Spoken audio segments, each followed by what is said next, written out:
you've had a no-hitter before here. Your pitching coach has done it. So now what were you kind of thinking when you're watching that one progress? Well, you know how those things roll. You can't really think about them or talk about them. But once it got into, past the sixth inning, it's on your mind, and you're just trying to fight it a little bit as best you can.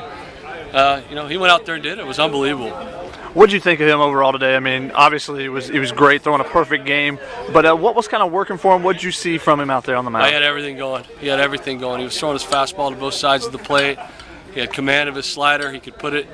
He could glove strike it. He could stretch the zone with it. He was stretching the zone with his curveball.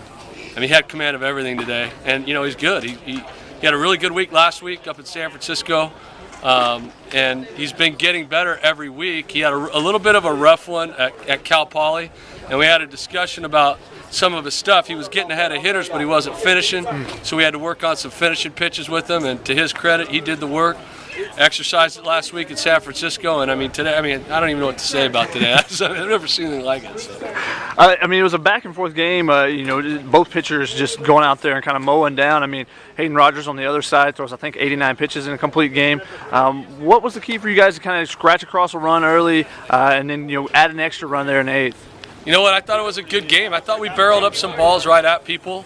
The game could have changed, but it didn't. And Hayden kept throwing strikes. He wasn't backing down. He kept challenging the hitters. And whether we were barreling them up right at guys or not, he did a great job of throwing strikes and mixing 3 pitches. So credit to him as well. He pitched a heck of a game too. It's a tough loss there for him. And then we just kind of scratched out runs. We got guys a second. One of them was on a wild pitch.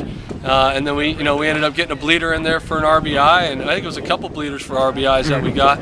It was a well-played game, I thought, on both sides of the baseball. Phil Caulfield with another couple hits for you. What has he been at the top of the lineup, kind of setting the table for you guys?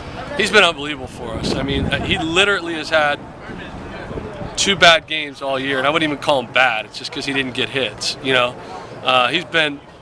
He's our spark plug. He's our guy.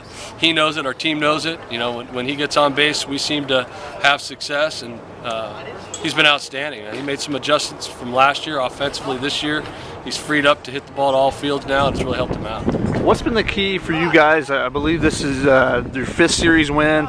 Winning back-to-back series here in the West Coast Conference. Rubber match today, and taking that really big in conference and to do it this way, of course. What's been the key for you guys to be able to win those weekend series each week?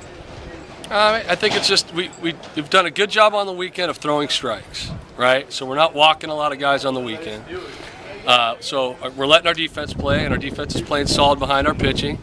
And offense comes and goes, but we seem to have a knack, at least in the first 5 weeks, 6 weeks, to be able to scratch across runs like you saw today. This team's a pretty special team. They really care about each other. They pull for each other. They don't ever think they're out of a game. Even Thursday, we played horrible for the first 3 innings. We spotted them 5 runs, and we had a chance to tie the game in the 8th and a chance to tie the game in the 9th, or win the game in the 8th and tie the game in the 9th.